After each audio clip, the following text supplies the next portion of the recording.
And today we are going to be having a really cool topic. Today's topic is harnessing AI for customized employment, and we are joined by Heather Jancy. Heather hails from New Jersey and brings over a decade of experience to the team as a former DDD IDD provider. She specializes in day services, employment, CARF accreditations, 14C certifications, production, and advocacy. Joining the SetWorks team has allowed Heather to remain connected to the IDD world by helping agencies reach their highest potential. When she's not using her knowledge to assist agencies by sharing her firsthand SetWorks experiences, she's an energetic mother of five. Heather takes advantage of the work hard, play hard motto by spending time outdoors, going to the beach, and enjoying time with her husband and young children. Thank you so much for the warm introduction. I'm really excited to share all about the world of artificial intelligence and how that can help us with our employment journeys. Again, I love these things to be super interactive. We often get participants from a variety of different types of disciplines or a variety of different types of interests, from self advocates to family members, providers, and everything in between. So please feel free to raise your hands and unmute and ask questions throughout the presentation. We love this to be super engaging, and I'm going to share my slides with you. And again, if there's anything you'd like to share along the way, please feel free to do so.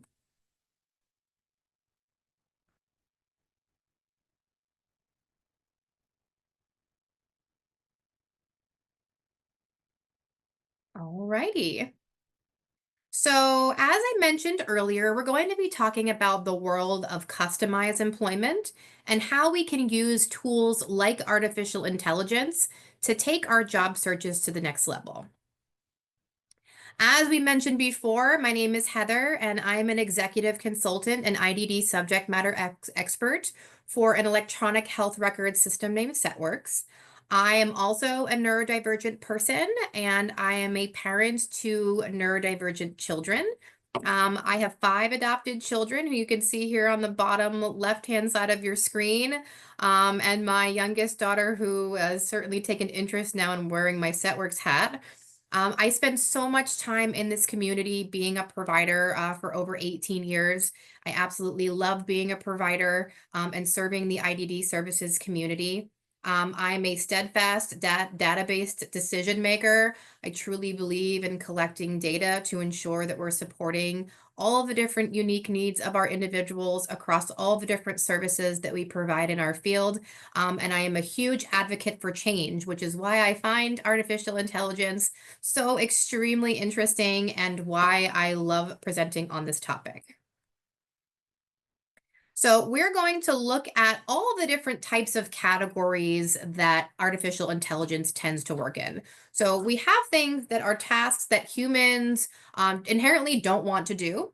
We have things that can be enhanced by AI, and we have things that are purely driven by human effort.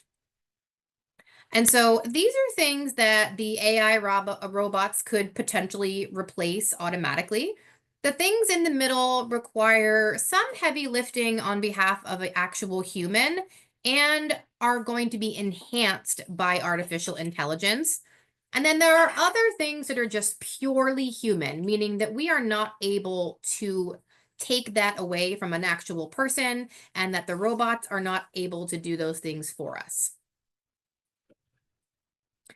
And the category that we're going to be focusing on today are things that we do as humans that we can enhance by utilizing artificial intelligence, either by enhancing the way that we do the work or doing the work that we wish that we had more time for.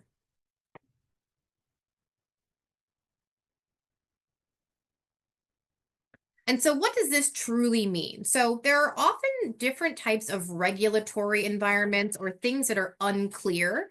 And oftentimes, DSPs or staff will continue to try to navigate these challenges. What we do as providers and the different types of services that we offer tend to have a lot of documentation requirements. They tend to take a lot of time to search for things on behalf of our individuals and we end up spending a lot of time behind the scenes trying to find new activities, trying to find applicable jobs for people that we're supporting. And we also recognize that this takes away the time that we're actually spending with the individuals that we are supposed to be supporting. And so we're going to look at ways for us to use artificial intelligence to help streamline some of these things that are a bit more time consuming so that we're spending more time providing the actual services. So StatWorks actually does this in a way where we're utilizing AI through two different ways, utilizing an agent or enhanced agents. And we're able to do this from a HIPAA compliant way because we also want to make sure that we're keeping people's information safe. So if you are a SetWorks user, you are able to utilize the artificial intelligence information that we have housed inside of our product that's going to keep your PHI safe and allow you to search for things in a very similar way that you would use maybe a chat GPT. Again, it's going to be an expert in what we do from an IDD or Medicaid compliance realm. And it's also going to give you feedback on how to improve your documentation. And it's also going to allow you to look at documentation and review the information for feedback. And so if you are a provider that is typing in information and generating narrative documentation, we want to make sure that the information that we're recording on how we're supporting the individuals is not only HIPAA compliant, but it's also best practice and compliant with our funders, like things like both rehab and our Medicaid providers. One of the things that you'll see coming out, not only inside of our SetWorks product, but also as a whole, is something called ambient AI. And ambient AI is more artificial intelligence that lives behind the scenes and is reviewing and monitoring information without us even having to do anything. And so if we are putting in information regarding services that we're providing, it's automatically going to look for things like potential issues, trends, things that are going particularly well for an individual, and it's going to highlight those things automatically rather than us having to ask the AI to do it for us. We also want to look at things like summarizing information. And so it's very frequent during our time in employment services. Where we're meeting quarterly or monthly with our team members to talk about how we are serving our individuals, to brainstorm on different types of ideas for an individual for different job opportunities. We often meet with our support coordinators, with the individuals and their family members or guardians, and even our voc rehab counselors at all of the county voc rehab offices. And so oftentimes we really don't have a tremendous amount of time to review all the historical notes that we have written. And so using things like AI documentation, we're able to copy and paste different pieces of information over different periods of time, usually monthly or quarterly. And it's going to help us summarize information and provide insight. Again, insight on things that maybe a particular individual is struggling with, things that they're doing well with, so that we can come up with future plans on how to support someone and also ways to celebrate them for any of achievements that they may have met. So I would love to stop and just ask anecdotally how you're currently using AI and what are you using it for? So I'm going to stop sharing now just so that we can kind of pause. And is there anybody on the call that uses AI, that has a love of artificial intelligence, is using things like ChatGPT? And how are you using those today? I know we talked a little bit about this, about typing in all the ingredients that you have in your refrigerator to help you come up with a recipe so you don't have to go to the grocery store. A lot of people using it for checking and responding to emails. So would love to get some feedback on how you're utilizing it today. You have the option to ask to unmute, or you can even put your tips and tricks in the chat section. So I will actually add if it's okay. I have really been loving the use of Google's AI feature when I ask a question in Google and it kind of puts a like a synopsis up at the top so that I don't have to like go through like it kind of gives me the answers. I know I still kind of do a little bit more research, but it's nice to have like everything kind of right up front. So I've really been enjoying that. Also, I did utilize it to write a letter to a company recently. So I had a really good experience with the company and I wanted to like write a letter and like thank them and share my experience and but I wanted it to be more like professional. Mhm. So I did use Chat GBT to help come up with kind of like an outline, and then I can insert my own experiences in there. Absolutely. Yeah, that's a great example. I used it recently. I have a child with special needs who, one of the ones that you saw in the picture, and he, particularly at this moment in the year, is really struggling, emotionally and behaviorally in kindergarten. And the school came up with a behavior plan that I considered to be, I would say, good, not great. And there were certain things that I wanted to change, and I also wanted that implemented in a 504 plan, if anybody on the call is familiar with 504s. And so I used ChatGPT to review the document and also to draft me a letter to the school district with all the school district's information in line with IDEA, to request that this documentation be put in the form of a 504 and not just a behavior plan. I've also used it for silly things like generating coloring book pages. So you can upload a picture of you and your loved ones into the advanced version of ChatGPT, and it will take that image and actually create a coloring page for you, which is kind of cool. I'll give it a couple more seconds to see if anybody else would like to share, and then we'll move on to some of the other cool parts of the presentation. I even actually used it last year to write a children's story for one of my kids' teachers for Teacher Appreciation Week, to the cadence of If You Give a Mouse a Cookie. And it was If You Give a Teacher a Gift Card. And there were all different types of gift cards on every page of the book, which was kind of fun. And it actually generated cartoon images based off of the description and characteristics of the teacher. So each page of the book was actually a teacher using gift cards in a variety of different ways during their summer vacation. All right, well, I'm going to share my screen again. And again, if you think of anything cool during the presentation, you're welcome to continue to share. So what is artificial intelligence? And in reality, it stands for artificial intelligence, but it's also things that we've already been using a lot in our day-to-day life. So things like virtual assistants like Alexa or Google. And there are also different algorithms and things like Netflix and Amazon and Facebook. We often will say silly things like, oh, I was talking about I don't know, Lay's potato chips. And now all of a sudden I have ads for Lay's potato chips in my social media and on my phone. And so those are just examples of how artificial intelligence looks at information that we talk about and use and how it will actually create marketing opportunities. But the future of AI is really in the realm of vocational rehabilitation and how we're going to use AI to create more customized employment plans. We want to make sure that we're not only getting people jobs, but that we're also looking at jobs that are interesting, that are sustainable, that are providing quality of life, and that are really engaging in terms of the employer satisfaction. And so, what is the AI's role in our IDD or disability services realm? We want to make sure that we're doing things in a data-driven way and that we're not just kind of cherry picking or, candy clawing different pieces of cool information and trying to make it stick. We also want to be optimizing our resources. And so sometimes we're not searching for things simply because we don't know that they're out there. And we also want to make sure that we're providing tailored support.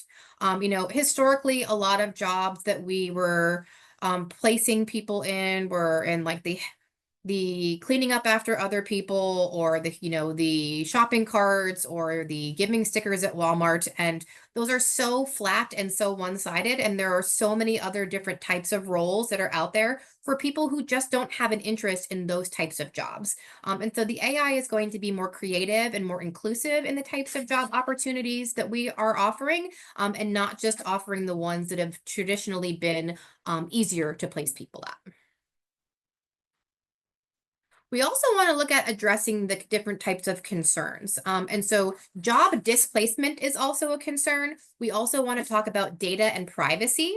We want to understand that AI is definitely crucial in terms of a tool that we can use in the future and even now. We want to make sure that we're using it to be well informed, and we want to know when to incorporate AI. What we do as IDD providers is human first. And so this is not to necessarily completely replace the human interaction that we provide as providers and the human interactions that we have come to love as individuals who are seeking services or family members who are seeking services for our loved ones. We do not want all of the different services that we provide to be replaced by robots because there is a level of wonderful nature about working with an employment coach or working with a direct support professional or a manager. But what these things are going to do is help individuals search for things more independently to help get creative in the types of services and things that they want to gain access to. And it's also going to help those frontline staff members and managers create a broader pool of available options and increase our level of creativity and interest by basically using AI to grasp at things across the internet that we wouldn't have necessarily seen. The old model is broken, but AI will fix it. And, we certainly always want to be very forward thinking in the way that we are providing services. Some of the best organizations that I have ever been a part of are ones that really shake up that status quo, and they're always looking for new ways to serve the community and new ways to serve our individuals. Having that old thinking methodology of, this is the way we have always done it is not going to be very well self-serving in the future because there is so much technology that is coming out, specifically with looking at customized employment for individuals who are low vision or blind, or looking at things like higher volume and quality of job matches. We want to utilize these tools to be able to reach more people, provide more services, and do it in a more robust and faster way. Typically, individuals who are seeking employment have the longest time spent in that pre-placement phase of really searching for the job that they really want. And so the goal is to utilize these tools to place people not only in a higher volume, but place them faster in jobs that are more meaningful. And so that we are able to provide jobs without you having to search for months and months and months to find something that you find enjoyable and engaging. And again, there's also a need for personalization and customization. We don't want to copy and paste and provide the same things to every person because every single individual is extremely unique in terms of what their strengths are, what their level of interests are, what types of abilities they have, what types of things they're looking to improve upon. Again, it is one thing to find a job and place someone somewhere, but we want to make sure that we're placing people in jobs that they find inherently interesting and that are valuable to them. Again, when we are increasing the net or casting a wider net of available jobs, we are able to find things that are very engaging and very rewarding for our individuals rather than them being placed in the first job that will take them. And so we don't want to continue to move in that avenue. We want to find things that are truly customized, that are truly under that person-centered planning model, and that the individuals have a very high touch and high level of interaction in looking to search for these opportunities. And why is this urgent? We have this picture of the US government, and one of the things that is kind of looming over the services that we currently provide is what could potentially happen with Medicaid funding and federal grant monies. And so there is a very real potential for us to have to look at our funding sources and potentially doing more with less.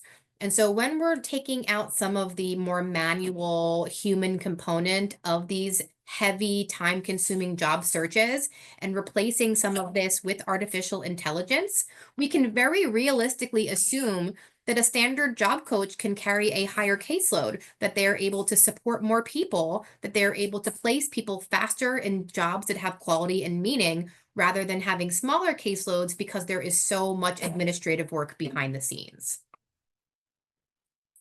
And so we really want to be able to reshape this. So we want to look at analyzing data points so that we're making informed decisions. We are throwing out that one size fits all placement type and getting really creative and imaginative and person centered with our job searches and placements. We want to make sure that everybody has not only the opportunity to get a job, but also to excel and grow and provide and look at leadership opportunities, and also looking at embracing different types of innovation to customize these different types of options. Again, we live in a world now where someone who has social anxiety or doesn't do well with loud noises or crowds can look at a variety of different jobs and even work from home or develop their own business. And so really the world is our oyster in terms of trying to develop different types of jobs to meet the needs and interests of every individual we serve. And so this is more of a traditional model of customized employment, right? We have the discovery, job carving, then systematic instruction, the job placement, and then employer negotiation. And we can use artificial intelligence in each of these realms by looking at things from a variety of different perspectives.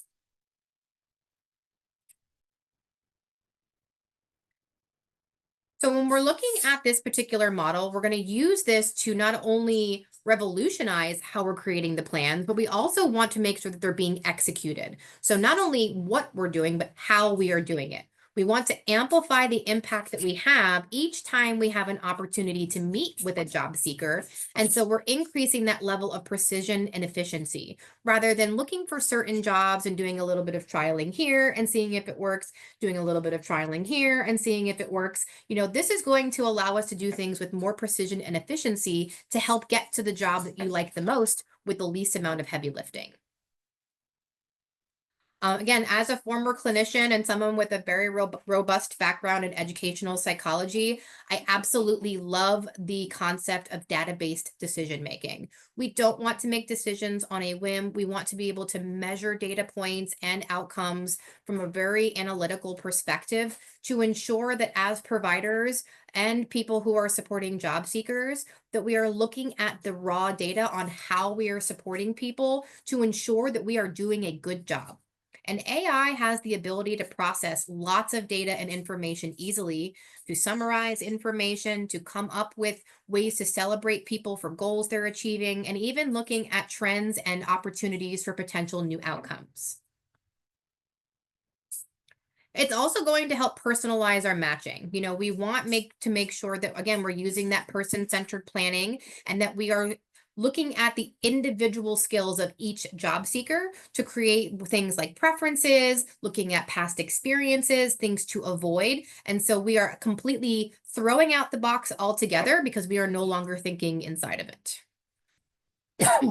It's also going to allow us to help collaborate, right? We work as a part of a multidisciplinary team where we have VR counselors, we have parents, we have the individuals, we have job coaches, we have the employers, we may have counselors that we work with. And so utilizing this in a collaborative effort is going to allow us to be able to look at information from a variety of different lenses and help us have a better understanding and align all of the parties when we meet together for project planning. We also love AI because it's now adapting in real time. When things like ChatGPT first came out, it was pulling information that was dated between 1 to 3 years. But now, with the advancements in artificial intelligence, all of the information that it is providing us is happening in real time. So we have the ability to not only look at the information, but know that this is current and up-to-date information in terms of what we are using to make decisions for ourselves. Whereas historically, it was pulling off of information that previously existed. So this is really going to help us elevate our job seeking process because now we are aware that the information that we are looking for and the information that these AI agents are providing us is all happening in real time. This is also going to be a great communication tool. Now, again, we don't want to replace human interaction. We want to look for ways at enhancing it. And a lot of times, communication between multiple people can really become disjointed, especially when we're all doing things within our own offices and our own disciplines. And so, again, when we're putting in information together, it's great to be able to see different types of trends. Communication can also be something that an individual may struggle with when they are looking to communicate on what they would like to do, what types of jobs that they would feel successful at, and how to reach out to employers. And so this tool can also be used to leverage different types of scripts, emails, and different ways to enhance your communication skills when you're looking to become an avid job seeker. So let's look at an example about language. So this is asking us to explain an HSA to me. Again, a lot of us have absolutely no context in what an HSA is. It's a health savings account. It's something that we usually will select in the beginning of our new jobs that we seek. Sometimes it can be kind of difficult to understand, and we want to be able to kind of scale it down and make it something that we can understand. So now I wanted to explain it to me like I'm 5 years old. And so now it's going to tell me that you put money into it. You or maybe even your parents or somebody can put money into it, but it's kind of like a little bonus, and you're putting it away so that you can use things like going to the doctor and buying medicine. It's money that you can't use right away, and it stays safe in a special piggy bank. Now I want it to explain in an HSA to me like I'm 2. And so now it's going to tell me, did I accidentally pause it? Nope, there, okay. All right, so now it's going to say that grown-ups put money in a special box. It's kind of like coins in a piggy bank. You use it when you go to the doctor to get medicine, and you take money out of that box. It stays in that box and waits for you. It does not go away. So it's kind of like a special piggy bank. And again, that is taking the language of something that is in a super detailed HSA document that you get from somebody like HR that you're probably not going to read or even understand when you're reading it. And it's going to take the language in that document and make it into something that is better or easier to understand. Now we're going to do this for customized employment. And I hope that all of you would never search for this, but we're going to do something super general. Give me 10 jobs for a person with a disability. This is going to tell you, ooh, just kidding. The bot is going to tell us, not only is this a silly prompt, but it's also going to tell us that these are 10 jobs, but just people with disabilities can do anything. And so while these may be suited for people with disabilities, taking into account there is a variety of abilities and interests. And so these are certain things that someone with a disability might like, but it's also letting us know not to limit people with a disability.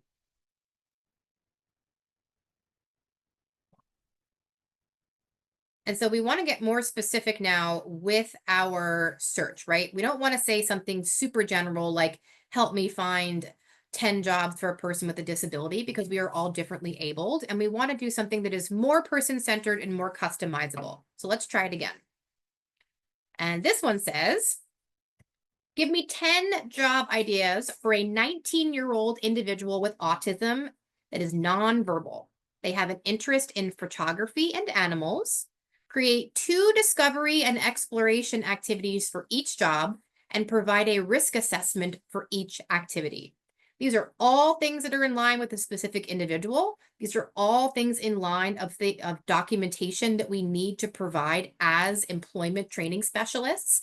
And this is all information that is also in line with a CARF accreditation. And so many agencies who provide employment services are also accredited by the CARF organization. So let's see what it asks us now.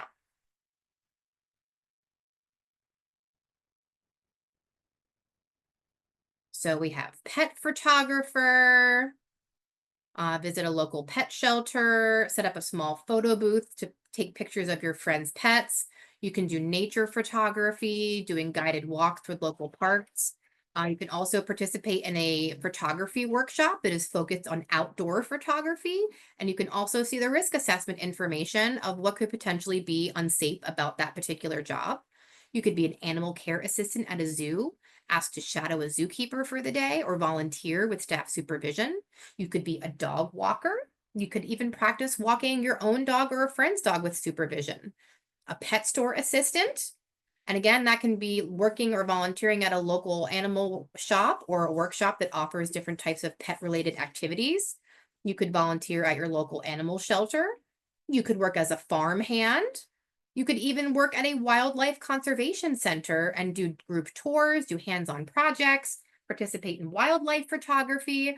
You could work as a grooming assistant. You could even work as a part of an animal-assisted therapy program. It's also going to look at things that are specific to where you live. So we also want to look at local opportunities for discovery and exploration.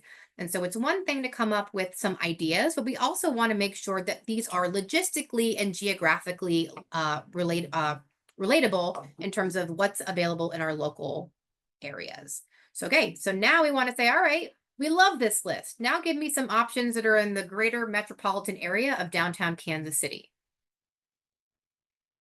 So we've got the KC Pet Project. We've got Powell Gardens. We've also got the Kansas City Zoo.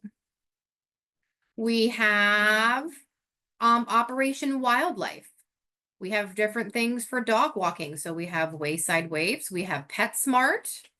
And one of the cool things about this is that my coworker, Eric, who comes from the world of employment and also works at Setworks, has actually placed many of his job seekers at some of these locations.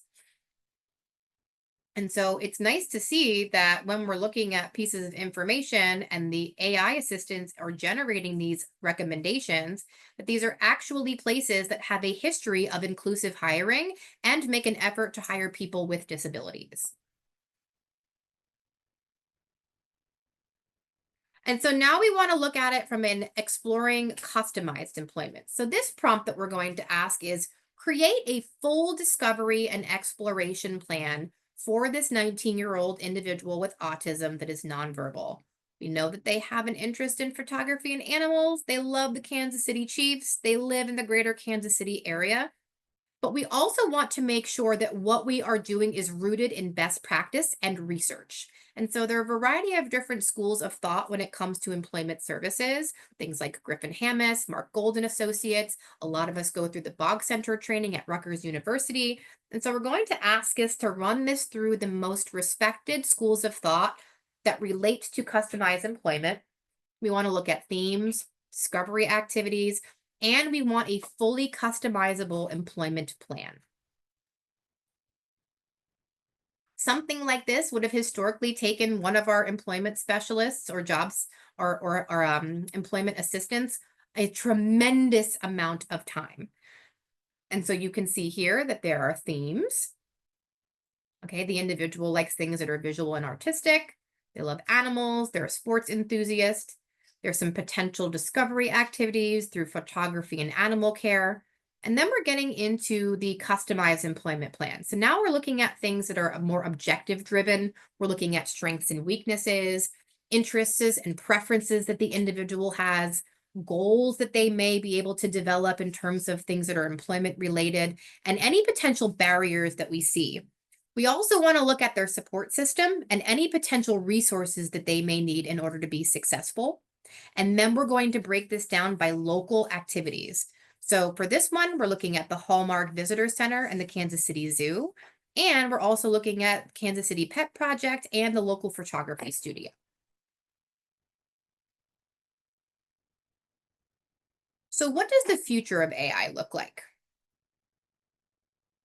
When we're looking at this from a job coaching perspective, we want to look at how we can use AI to create opportunities for independence. And so as we continue to look at this, we're also going to look for opportunities to coach individuals in a more meaningful way by utilizing the AI to look for different strategies if an individual is struggling with finding or maintaining a job. And we also want to teach the individuals that we serve how to use AI to help them become their best self-advocate. And so if there are certain social situations or questions that arise during the time that they are working, they too can utilize the artificial intelligence assistance in order to come up with scripts on how to talk to their boss, how to request off, how to engage in conversation in the break room during their lunch break. Again, for opportunities where the job coach is not always with you, then the individual themselves can use artificial intelligence. And when we are looking for coaching and getting, more information about serving the needs of the individual, then we can continue to utilize this from a job coaching perspective. We also want to look at this from a programming assistance perspective of being really forward thinking and creative and imaginative about the different types of things that we offer from a programming perspective.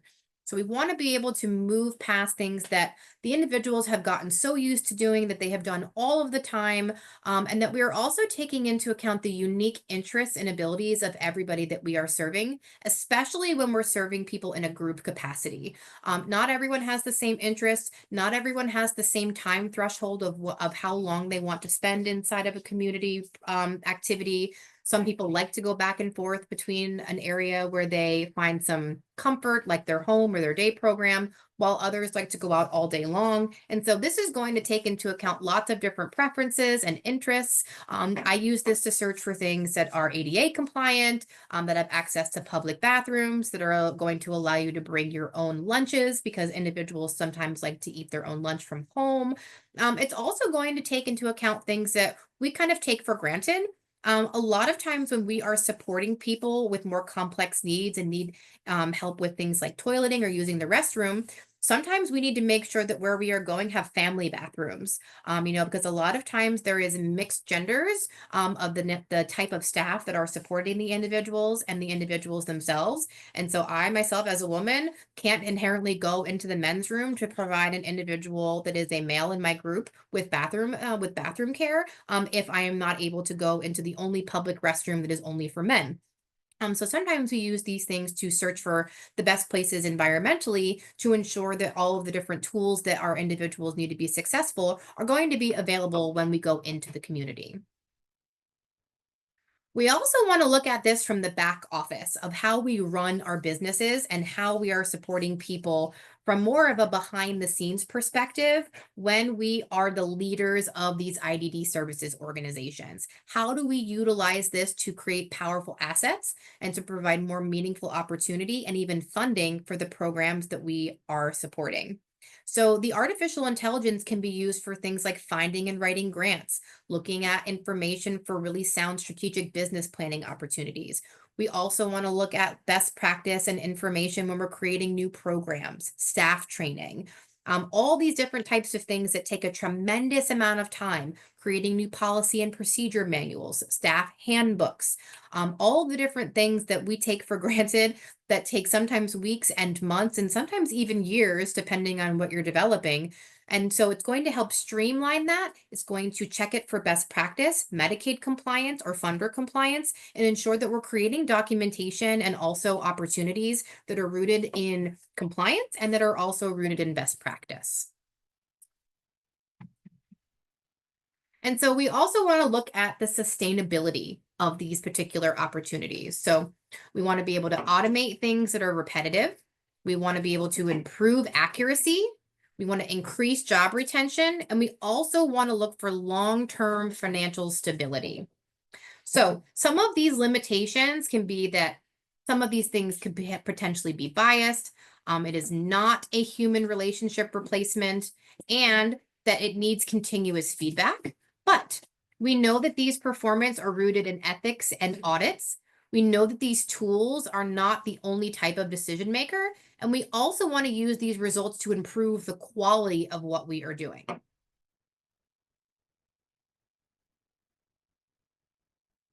Some people, when they hear the word AI or artificial intelligence, have fears, right?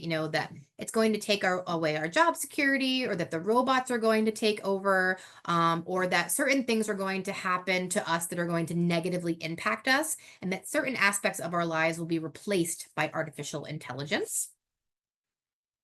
But that is not necessarily inherently true. Again, we want to look at opportunities for AI to enhance what we are doing and to enhance the things that we cannot replace with a robot, right? What we do in the IDD services world is extremely person first. We are people serving people. We do it proudly and we do it in a very in-depth way. And so we are going to continue to do that as an industry. However, what we do behind the scenes and the way that we streamline things is extremely important in providing people with the depth and wealth of information that we need for them to be able to make decisions We are oftentimes the go-between between the world and the individuals that we serve.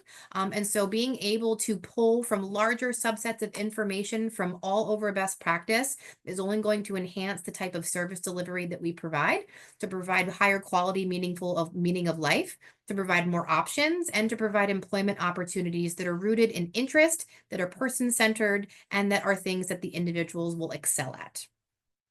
So we have some time left for this to become more of an open discussion. I absolutely love an engaging presentation, and I appreciate you spending time with me this afternoon.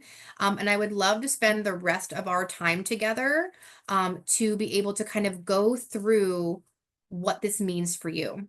Whether you are a self-advocate, whether you are an employment training specialist or a provider or a mom and dad or anyone, please feel free to unmute and to share information. I'm also willing to come up with some examples and share my screen in the HIPAA compliant artificial intelligence agent. You don't have to share any personal information about yourself, but I would love to just hear some examples of things that you would like me to try out and search for, and we could see what the artificial intelligence agents give us. It's nice to see them at work and live in action. Does anyone have anything they would like to talk about or that you're curious about with AI? I know it's a term that you probably have been hearing a lot more over and over, so now is a great time if you have any questions or if you want to know how to use it or I actually, Heather, do you have a specific like app or chat AI bot that you prefer to use over another? Sure. So right now, the one that works best that also has a free and an enhanced option is ChatGPT. The free version is a great tool for someone who is starting out utilizing artificial intelligence. And if you're a little bit above an AI novice, then purchasing the enhanced version is great. The enhanced version is going to give you access to more things like creating images, creating videos in the not so distant future, to be able to even create things like songs. And so it's a little bit more robust than the regular version of ChatGPT. I really love the image generation. If someone does a little bit better learning with icon-based learning, or someone who is non-speaking and is familiar with the old text models, or just, again, creating opportunities for different forms. You can also connect it to things like Canva to help create presentations. And so there's a little bit more on the more enhanced version. But the AI that is in the free version is wonderful as well. One of the things that we do here at SetWorks is also looking at artificial intelligence, but also in a HIPAA compliant way. You have to be cognizant of what you're putting into open platforms like ChatGPT, because the cool thing and also sometimes the scary thing about AI is that not only is it learning off of what's out there on the interweb, but it's also learning what we put into it. And so if you're including personal information or PHI that is specific to you, be very, very careful about what information you are putting in there, because that information is being used to learn about what people are putting in. That's what makes the AI so powerful. And so we want to avoid putting in things like our social security information, banking information, any specific information to us that could create our identity to be stolen. And so you saw in the presentation that I was describing a person, but I wasn't using their name. I wasn't using their date of birth, but I was very intently talking about the person and who they were, what types of things they struggled with, what types of interests that they had. And so we're able to use the open platform, but you just want to be really aware of the type of information or the depth of information that you're putting in, just so you're not putting yourself at risk. At SetWorks, we actually have a HIPAA compliant version of the artificial intelligence. And so in that particular realm, if you are a provider that uses SetWorks every day to manage all of your client information, then you can use the artificial intelligence housed in your SetWorks platform. We are also looking at the future of what we offer. And so if you are not a SetWorks user, if you are a parent or a self-advocate, or you are someone who just would like to utilize the standalone artificial intelligence, that is something that we will be offering in the future. Or if you are a provider who is using another EHR platform that is not Setworks, but you still find the AI valuable and you want your team and your individuals to be utilizing it in a HIPAA compliant way, then you are able to use that as a standalone product. But the next iteration of that will be, a platform that is available to parents and family members and self-advocates so that you are able to search for information that is highly specific to you and to your PHI, but you are not putting it into an open platform like ChatGPT. That's amazing. I don't think I'm really glad you addressed that because I don't think I've heard other people when talking about AI talk about how to use it safely. Yes. So that is really important. Does anyone have any questions? I know some of the people here today participate in our other programming.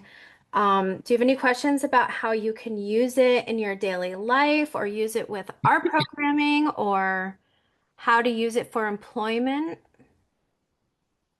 Yeah, feel free to unmute. I actually have a platform open and ready to go, so I'm happy to put in some examples or do some silly stuff and show you what the platforms can do to generate information. Again, if you're a parent or a self-advocate or a provider, we can use a variety of different examples to show you exactly what you're thinking about and what the AI assistants can do. How about, I know someone here who has been at their job for a very long time. Is there a way that it could help you work on getting promoted in your position? Absolutely, sure. So let me open up the AI assistant. And so can you tell me a little bit about like the job, like what job they're currently doing or what they may like to do in the future? So, this person, well, I'll use a different example because I don't want to example someone who's here in case they don't Sure. talk about it. But I used to be a job coach and I worked with someone who was a dishwasher for, I want to say 25 years in a school Okay. cafeteria. He liked what he did, but he wanted to branch out more. And it was hard. All of his experience was just dishwashing. And he was very good at it, but he wanted to branch out. He wanted to do more. And it was very hard to try to get them to give him more responsibility on the job. Hmm. So we wound up trying to apply to other jobs that already had that responsibility, like included in his job description. Sure. So Sure. he was, I'd say he was in his 50s. So he was Okay. at the school for about 25 years. So I guess it would have been helpful to learn how to approach someone to uh, convince them that he could handle more responsibility. Considering that he was there for 25 years, never took a sick day, never was late, never called out. So yeah, so let's use the job coach strategy. We're going to do this on behalf of the job coach and we're going to explain it as if you were the job coach and say, I am coaching a 50-year-old male individual who has been a dishwasher for 20 years. While he loves this job, he's looking for opportunities for advancement. Please provide me advice on how to coach him at his current job to look for advancement. Um, if they're unwilling to provide a promotion, provide alternatives and a resume in line with his abilities and experience. Here we go.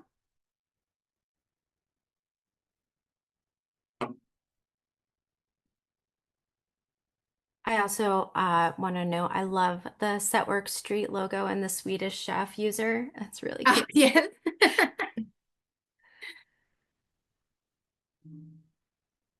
Let's see. To ensure that please provide me with the name of the company where you could you come up with like a it's asking me for like a sample company just so that they can kind of make sure that they are um in line with like a particular industry. So where was that person working? Del Barton. They're retired now. This was a while ago, so I'm comfortable. What is Del Barton? Is it like a It, restaurant or Del Barton is a school. I believe it is a private boys' okay. school Okay. in Mendham, New Jersey. Is that how you spell Mendham? There's an H after the D, I believe. Mendham, yes. Yeah. Is it AM? Yeah. Okay. Mendham, New Jersey. And then any barriers that that individual potentially experienced, just so they can tailor the strategy. So you see here how it's giving us feedback. So it Yeah. wants to know like the industry, the type of company that they worked for, and then any barriers that prevented them from potentially improving. So they had claustrophobia, so they were unable to take elevators, but that was pretty much the only barrier that we had worked on together. Otherwise, they were very open in their job duties and they were comfortable getting transportation on their own.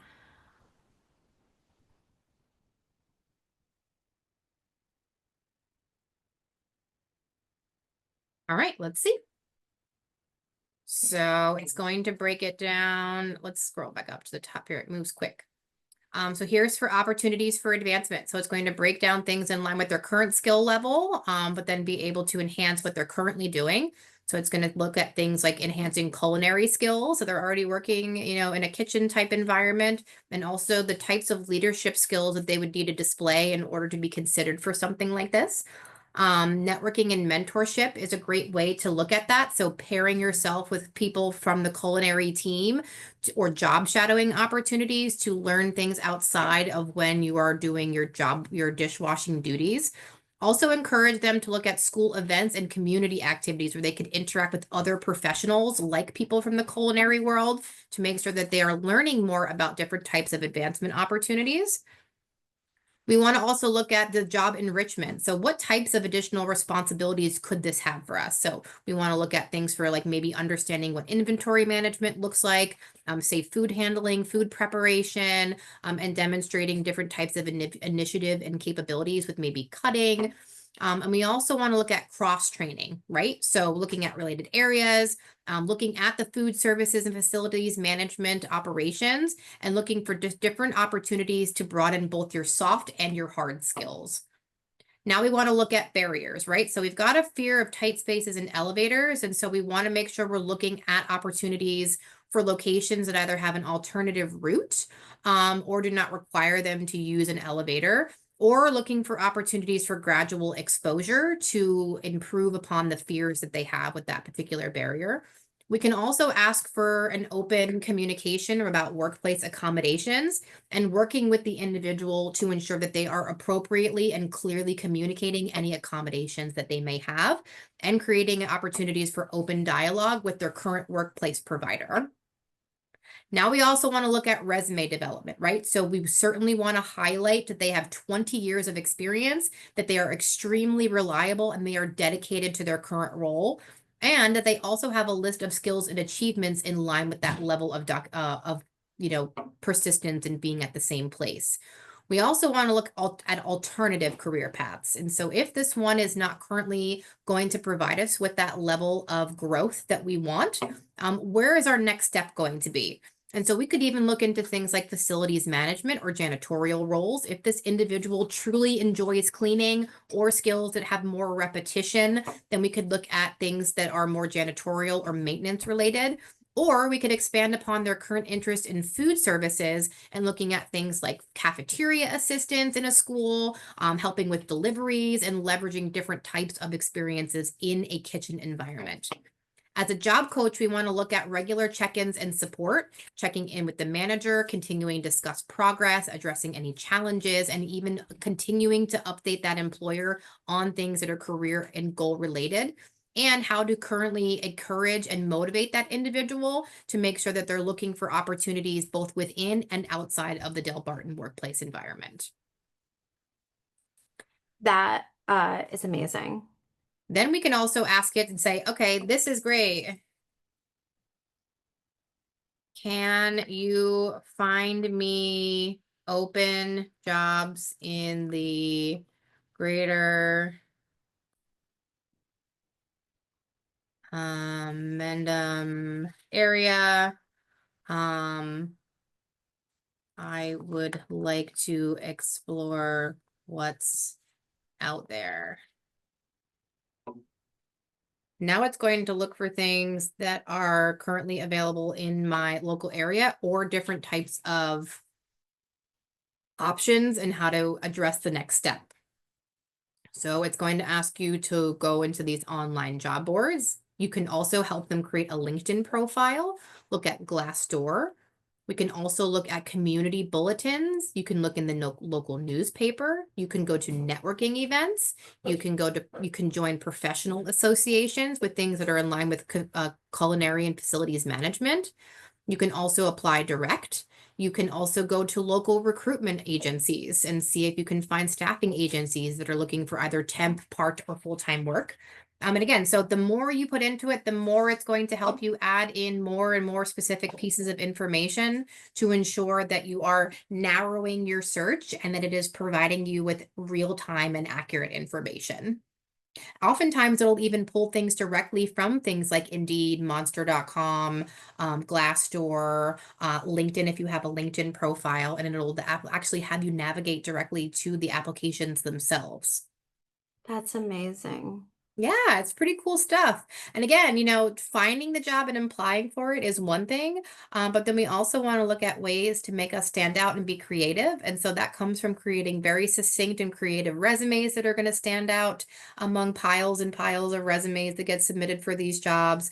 Maybe it's a matter of not only applying for the job, but then having a script of information that you can share about yourself and actually going to that job location and introducing yourself and handing a paper copy of your resume to someone who is doing the hiring so that they're putting a face with the name and just coming up with all sorts of really innovative and person-centered ways to make ourselves stand out among piles and piles of potential applicants and showing that we are dedicated and truly interested in the job.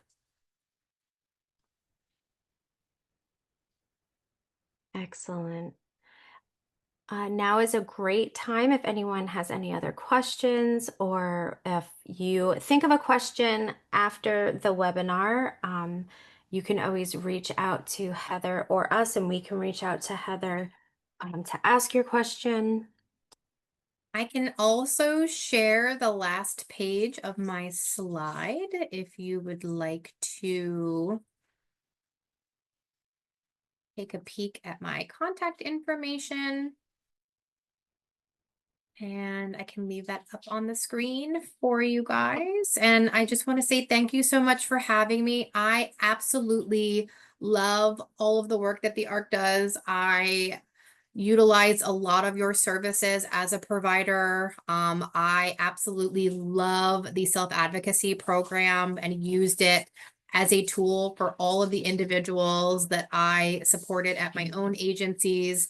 And so I really enjoy being a part of the presentation today, being able to work with a particular provider that has provided a lot to my staff and the individuals that I have served. And so thank you for having me and letting me share all of my fun, nerdy information about artificial intelligence. And I will leave my contact information and my QR code up on the screen in the event that you would like to schedule a meeting with me or hear more about artificial intelligence and a variety of different topics. Excellent. Thank you so much, Heather. This was so fun, so informative, and our first AI webinar. So I'm very excited and happy to have you here. And thank you, everybody, for attending. And I hope you all have a wonderful rest of your Tuesday. Thank you. Thank you. Have a great day.